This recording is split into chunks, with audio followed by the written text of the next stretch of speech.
प्यार, धोखे और साजिश की इस कहानी में अब एक नया नाम और नए सुराग सामने आए हैं।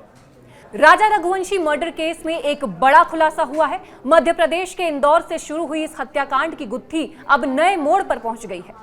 ताजा जानकारी के अनुसार पुलिस जांच में 4 संदिग्ध बैंक खातों का पता चला है, जिनका कनेक्शन देवास के एक शख्स जितेंद्र रघुवंशी से बताया जा रहा है। सूत्रों के मुताबिक इन खातों में संदिग्ध लेन देन के सबूत मिले हैं, जो इस हत्याकांड की साजिश से जुड़े हो सकते हैं। क्या ये खाते हवाला के जरिए पैसे ट्रांसफर करने का जरिया थे, या फिर इनका इस हत्या की सुपारी से कोई ताल्लुक है? पुलिस इस दिशा में गहन जांच कर रही है।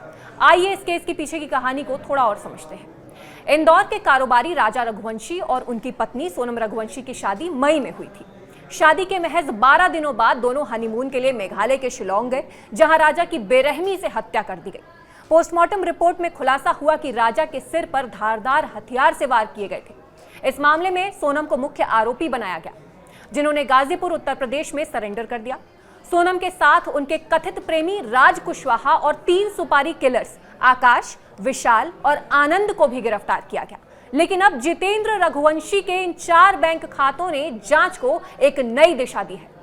पुलिस सूत्रों के अनुसार जितेंद्र रघुवंशी के इन खातों में हाल के महीने में भारी मात्रा में लेन देन हुआ है।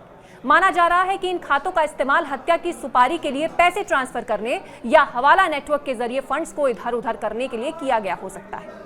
मेघालय और मध्य प्रदेश की पुलिस संयुक्त टीमें अब इन खातों के ट्रांजैक्शन हिस्ट्री की बारीकी से जांच कर रही है। साथ ही जितेंद्र रघुवंशी से पूछताछ के लिए पुलिस ने उन्हें तलब किया है। यह भी सवाल उठ रहा है कि क्या जितेंद्र का इस साजिश में कोई सीधा रोल था, या वो सिर्फ एक जरिया थे। राजा रघुवंशी मर्डर केस की ये नई कड़ी न सिर्फ जांच को और पेचीदा बना रही है, बल्कि यह भी सवाल उठा रही है कि इस साजिश के पीछे और कितने चेहरे छिपे हैं। हम इस खबर पर नजर बनाए रखेंगे और आपको हर नए अपडेट से रूबरू कराते रहेंगे। तब तक के लिए बने रहिए हमारे साथ।